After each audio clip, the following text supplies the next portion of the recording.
Hi, my name is Kipton Courier. Welcome to the world of beauty and magic. We meet interesting people and visit beautiful places, and sometimes we do it through books. In this episode, we're going to talk about the top 10 antique trends that are returning to modern living, and I'm so excited to share it with you.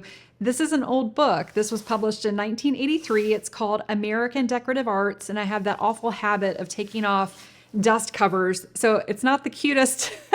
It's black. It doesn't have a beautiful cover on it, but I wanted to show you something first before we get started. So when I opened this up, and I actually bought this from, I think, an antique dealer.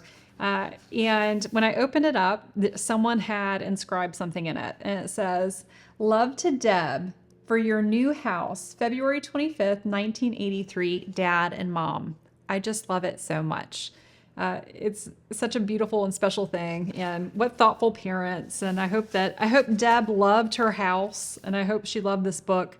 I really enjoyed learning about it because it covers, a few hundred years of American decorative arts. And it was, let me give credit to the authors.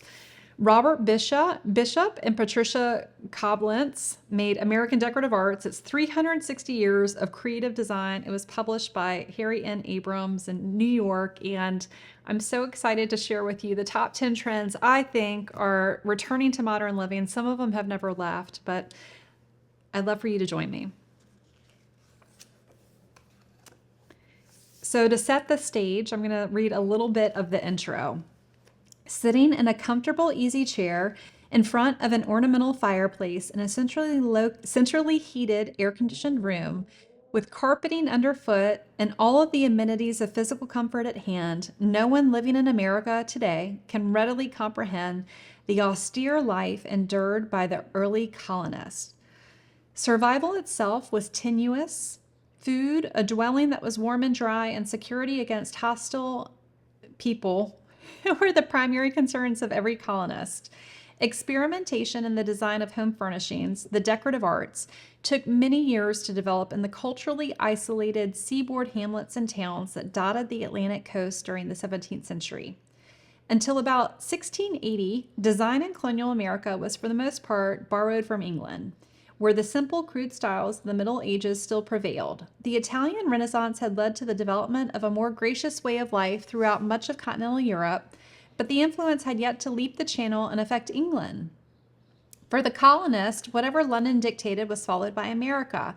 By the end of the 17th century, international commerce had brought increased wealth and a new awareness of comfort and beauty to the colonies, inspiring a taste for foreign fashions introduced via England from India, Spain, Holland, and the Orient.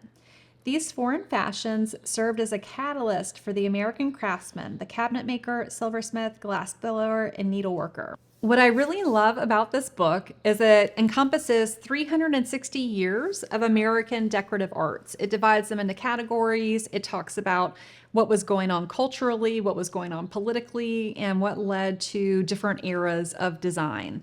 When I think about what the colonists, lived through in the 1600s when they came to Virginia, they were really just trying to live. When we think about modern day living, and I think this came from, I think this was White Lotus. I think it was Parker Posey's character said, we live better than kings and queens. And it's true. Living today in the United States, oftentimes, most of us, a lot of us, live better than kings and queens because we have running water, we have electricity. We are fortunate to have houses and roofs over our head. A lot of us have cars to go places. We're not in wagons. We don't have horses. We can go to a grocery store. We can buy, it would boggle the mind of a 1600, someone from the 1600s to walk into one of our grocery stores. It's just, we are very fortunate. And that also includes decorative arts. So when you're worried about survival, you're not worried about decorating your house. I think you're lucky if you have a chair. And so on that note, let's go look and see what it looked like. Now, here's a picture of what a house could have looked like for the colonist, but I almost think this is probably too much, too fancy. These chairs are really beautiful. You could call these primitive designs, but this is, pretty grand for what they were living in. You can see the beams and the fireplace where they did all their cooking. I went to a lecture last week with Tom Savage, who works at Colonial Williamsburg, and I'll probably say this in other videos too, but no recreated museum period room escapes its present, meaning every time a room is created like this, it gets interpreted through the perspective of the person or curator creating it. And so it's almost impossible. We don't know what these rooms looked like. There's no documentation. There aren't paintings. There aren't drawings. We're largely using our imagination. So now we're getting down to the pursuit of comfort and beauty, which sounds like a lot of fun to me and is kind of how I live my life probably. So the pursuit of comfort and beauty was from 1685 to 1720. They've established that they can feed themselves. They're, not dying, and they're actually trying to build a life in the United States before it's even the United States. And so personal luxuries and refinements in the early communities were rare, and the fine arts were practiced on the simplest level. There was no time to pick up watercolor, and how would you find the supplies for that? Family portraits were the first and most popular paintings, and not until many years later did landscape paintings and other pictorial art flourish. And so I remember at MESDA, it's the Museum of Early Southern Decorative Arts, there was a woman who did pastels, and unfortunately, I'll see if I can remember to put this in the description on this video. There was a woman who did pastel art in Charleston and traveled, but it's the earliest female artist in the Americas. And people weren't trained. If you were an artist, you probably weren't signing up to get on a ship to go across an ocean to an unknown world. You were probably doing your art in England, fortunately. So under the aggressive leadership, and here we go back to the period of 1685 to 1720, under the aggressive leadership of William and Mary, the nation developed into a truly more important shipping and trading empire, rivaling Spain and other more established mercantile countries. And so when we start talking about trade and getting into trade, art starts moving around the world, and decorative objects start moving around the world. Now that we've moved some objects around the world and we're starting to learn from other cultures, we get into the decorative arts. And we are at number one antique trend that is coming back for modern living. And I would call it the age, I don't call it anything, the book called it this. It's the Age of Regionalism, 1720 to 1755. England, in its position as mother country, we're still not the United States, exploited its economic relationship with the colonies, exporting great quantities of English textiles and household furnishings, and frequently introducing new laws to curb local production by colonial craftsmen. That was in direct competition with those goods. So England basically said, we're sending you all of our stuff, you have to use it, and you can't create your own. On the American shores, the growth within the colonies of village or hamlet to small town to larger town to major city was steady and persistent. So we're growing, we're starting to thrive, we're figuring out things. Because the various colonies had often been settled by diverse ethnic groups, differences in taste and design from town to town began to emerge in a distinctive and noticeable way. I love the return to regionalism, and I think you can also see that in the United States in our current climate. And so I get to fortunately travel a lot around the United States, and almost at this point it feels like copy and paste. And so we've created a lot of big box stores, a lot of franchises, and I can go to Utah, I can go to Florida, I can go to South Carolina, I can go to New York, and when I get off a highway exit, it looks the same. And so it's, we have created a system which has benefited many. And also, I don't know if y'all remember this, but it was a really big deal when Red Lobster came to my hometown back in the early 90s. It was huge. And now it's just everywhere. And I think as a culture, we're starting to swing back to the regionalism. We're looking for local purveyors. We're looking for local stores. We're looking for local make goods. We want to go to locally owned restaurants.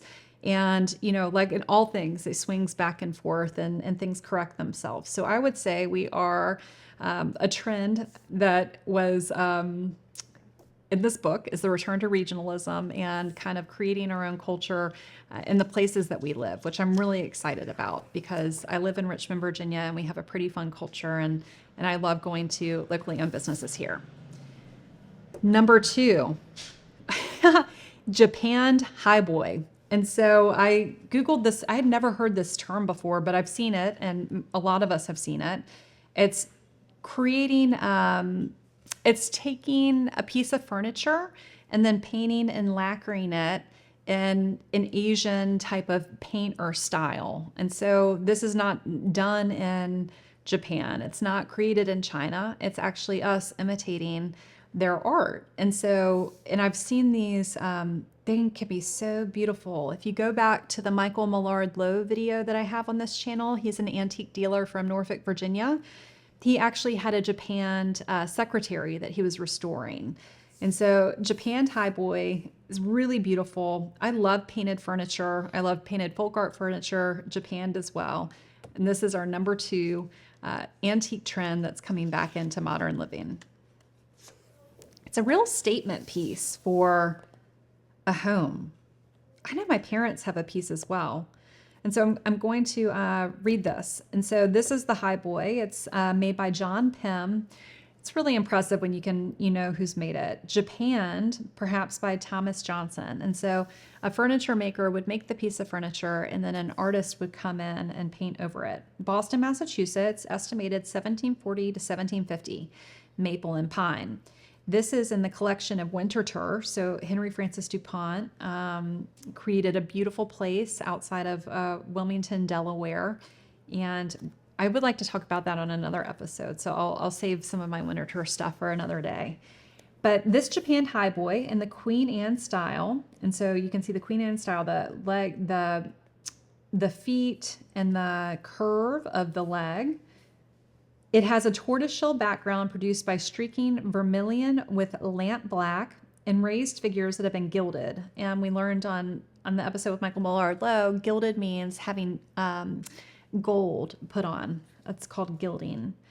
In the early 18th century, Boston and New York became the centers of domestic production for Japanned furniture. Although it was popular in the other colonies as well, the Highboy is signed with the maker's name, an unusual practice at the time. See, I wasn't making it up. You'd never know the makers because no one ever signed things. That's a beautiful example. On to number 3. Now for this one, I haven't told Martin yet, but the example in the book isn't that great. So I'm going to have to send you a better example that we can see on the screen. This is quill work, which I just adore, and I don't think it gets paid enough attention to. So this is more of Kipton hopes. This is an antique trend that's coming back into modern day living. So quill work was comprised of tightly rolled strips of paper arranged in an elaborate pattern. Incorporated into the design were painted shells, silver and gold filigree, and delicate mica flowers.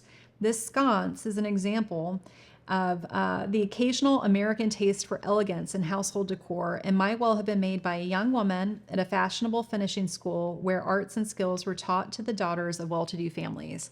I think a lot of the schools in Boston created these quill works. I know that Winterthur has a few in their collection. They're very rare, very different. I think they're stunning. And what I would love to see is modern day artisans and makers starting to recreate these, and some do in a way. And if you know of any, please put them in the comments below because I would love to view their work. I think quill work is just really beautiful. I have a very, I wouldn't call it quill work though, but I do have a vintage piece behind me that has some shell work that maybe Martin can get a close-up of for y'all. He gave a thumbs up. So number 4, card tables. And so for a while, culturally, we like to play cards sometimes, and sometimes we don't. I would say cards kind of have gone out over the past few decades, but with the rise of Mahjong, and please like this video and comment and subscribe if you like Mahjong. I feel like we might have some alignment.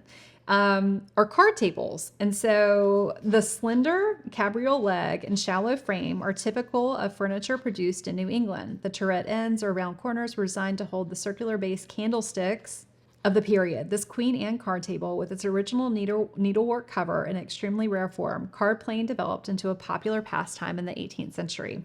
So a great way to repurpose an antique card table is to use it for Mahjong. The maker is unknown on this. It's a mahogany, and it's currently in the Museum of Fine Arts in Boston, Massachusetts. And so one of our antique dealers for my event company, East Coast Expo, his name is Jay Gates of Gates Antiques.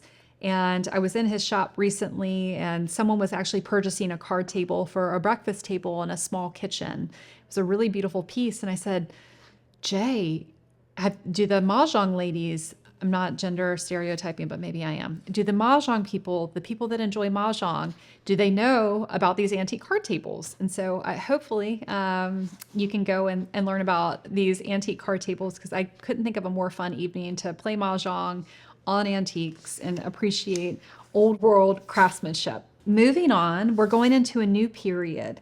This is Rococo Elegance in the New World, and this period runs from 1755 to 1776. And I have to tell you, I don't think there are any trends I would like to see pop back from Rococo at this moment. It's not a period I necessarily identify with. And so I just wanted to tell you that it existed, and then I think we can move on. So independence to Civil War, 1776 to 1860. A lot of things happened in that time period. It was a wild time. And so, we get to go back to Winterthur. And so I will talk a little bit about Winterthur. So the DuPont family, they were French. They came over to the United States to manufacture gunpowder. That was their business before they became fully DuPont Chemicals. And so their gunpowder was used to fight wars. And they've had periods of prosperity, I will say, throughout time. And a lot of the DuPonts took that money and invested them in beautiful estates. And then Henry Francis DuPont decided while he was living that he wanted to create a museum with one of the DuPont estates, Winterthur. And so he spent, I would say, maybe the majority of his life purchasing American decorative arts. And probably at the time, probably knew more about American decorative arts than any person in the United States. He created a very beautiful and special place. But as I said before, Tom Savage had said, museums or recreations can never escape the present. And so Mr. DuPont, while I'm very appreciative of the work that he did, because no one else was really doing this at the time, we'll talk later, maybe not in this episode, but we'll talk about the Rockefellers and the work they did with Colonial Williamsburg. So they were on parallel paths in a way. There were very few people saying we need to save our culture, we need to save our decorative objects, and so I am grateful to Mr. DuPont.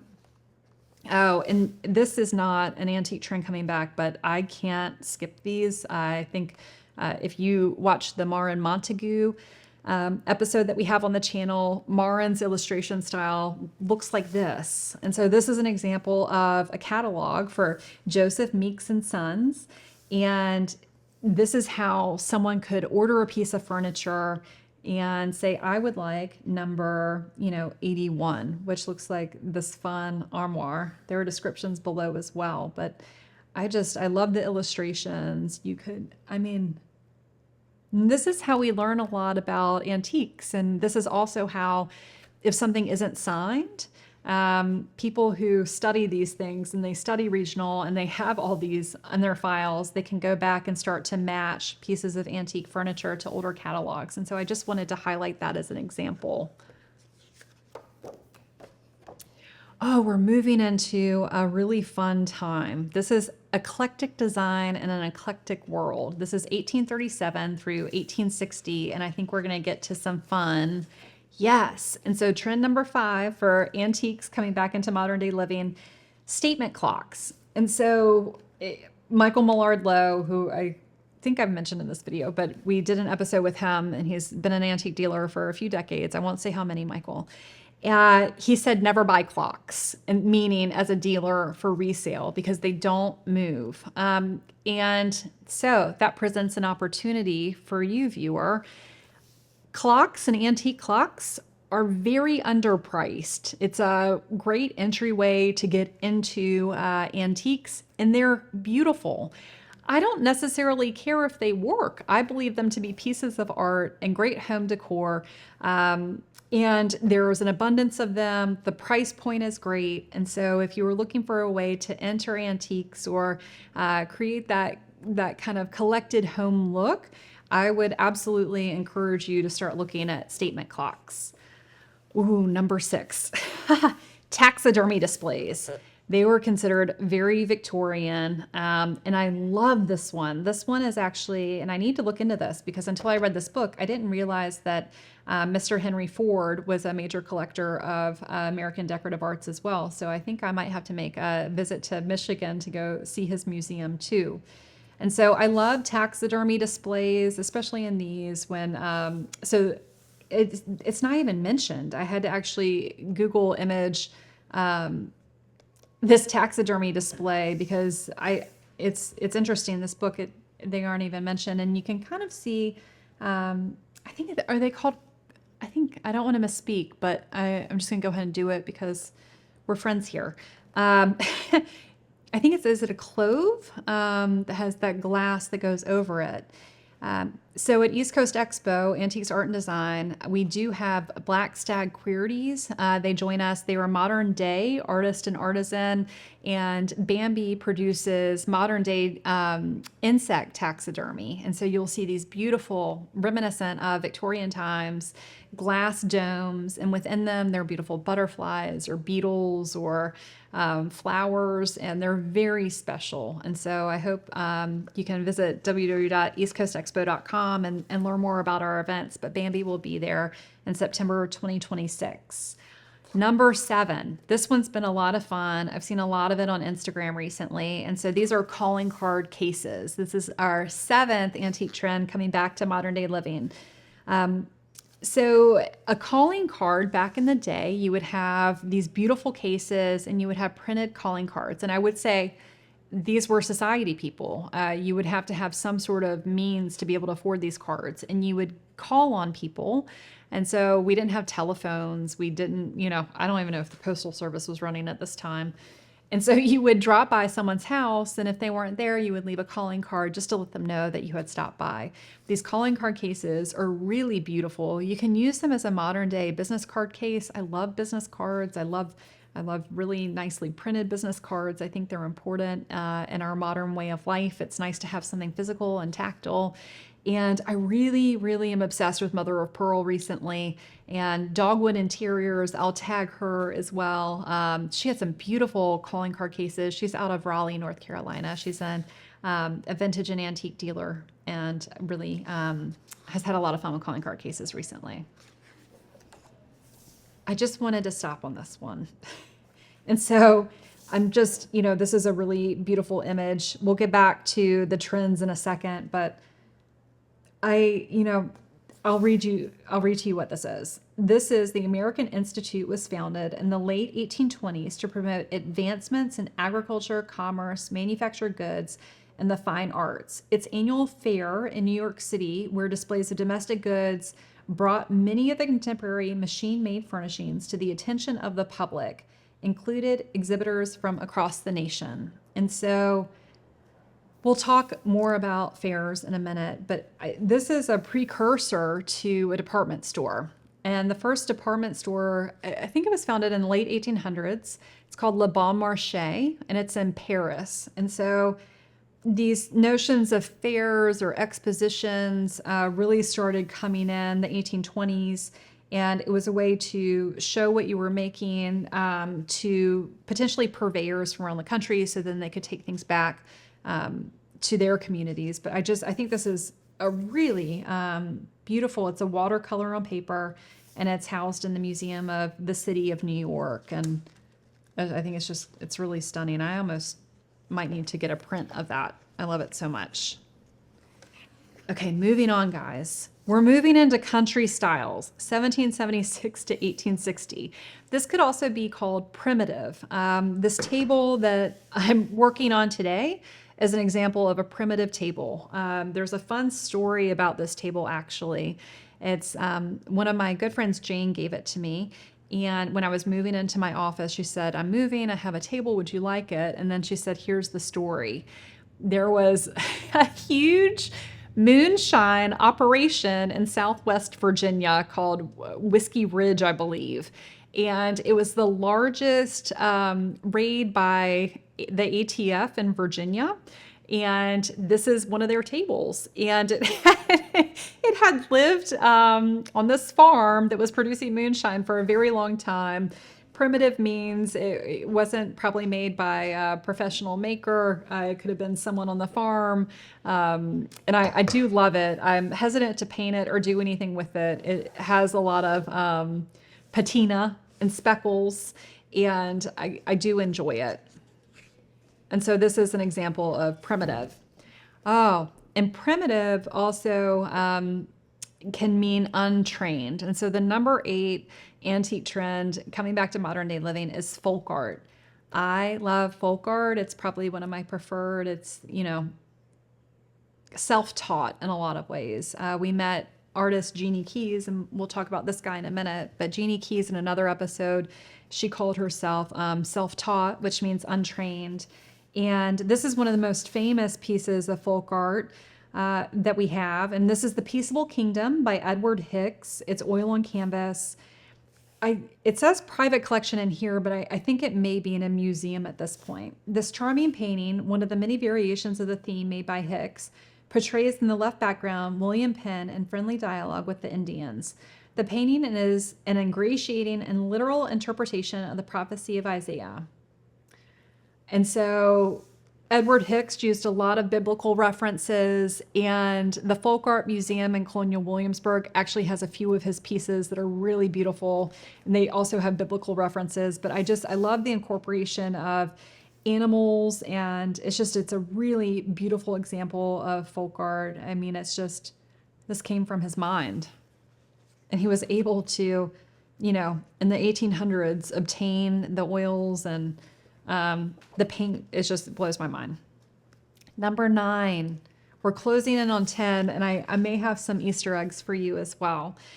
And so this is so if you start learning about antiques, or maybe you're already into antiques, this lion might look familiar. And so Figure of a Lion by John Bell, Waynesboro, Pennsylvania, middle of the 19th century, redware with cream glaze, height 7.5 inches, private collection. And again, this is 44 years ago this book was published, and so I would bet a lot of items that were in private collection 44 years ago have been resold, have been donated to museums or acquired by museums to ensure that they last for a long time, and also the public can see them as well.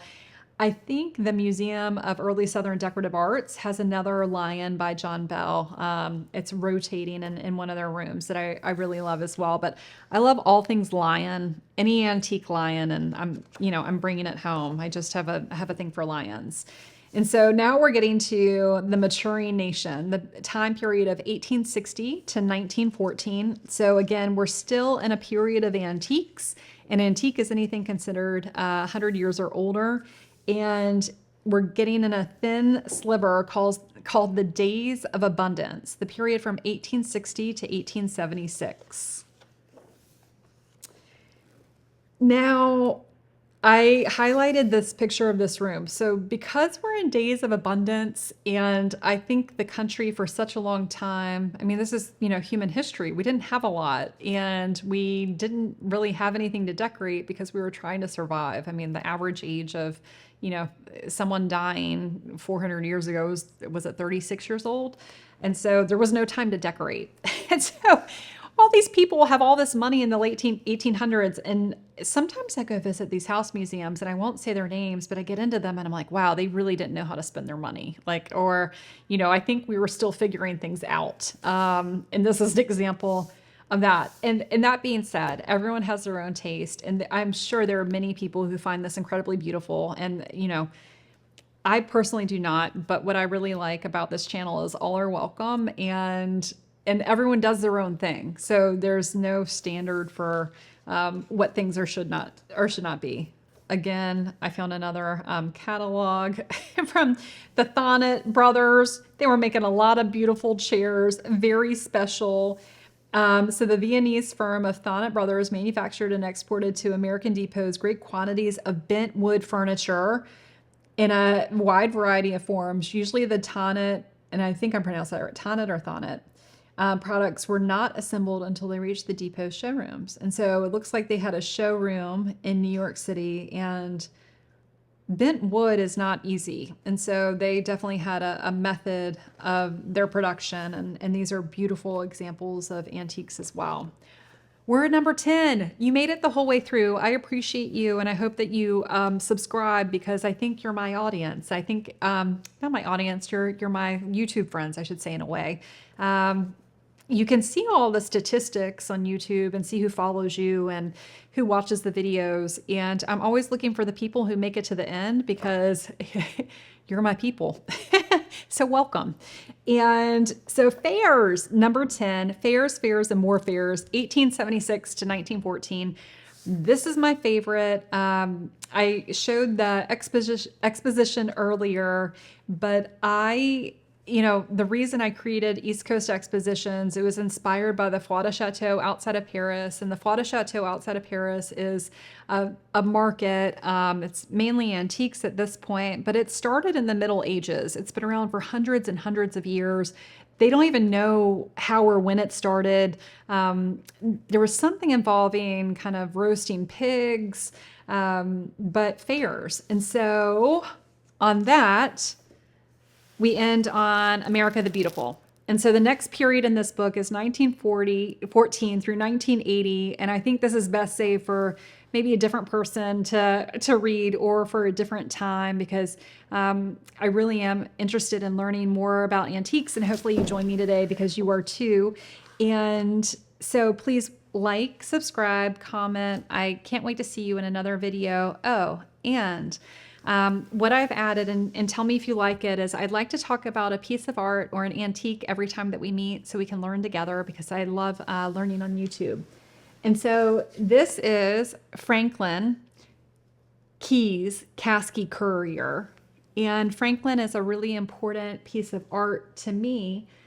So when I started creating the new organization, East Coast Expo, I met this lovely woman named Catherine. And so you can find Catherine. She owns Fifth and Main.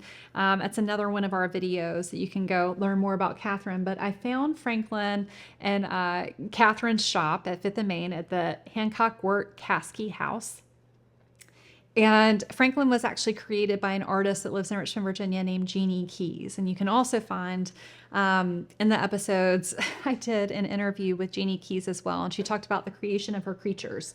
And so Franklin was a mascot for our first East Coast Expo in January of 2026 during a really bad ice storm. We still had a lot of fun and can't wait to do it again. And so Franklin is papier-mâché, and he is a creature. He's got some pearls and some styrofoam.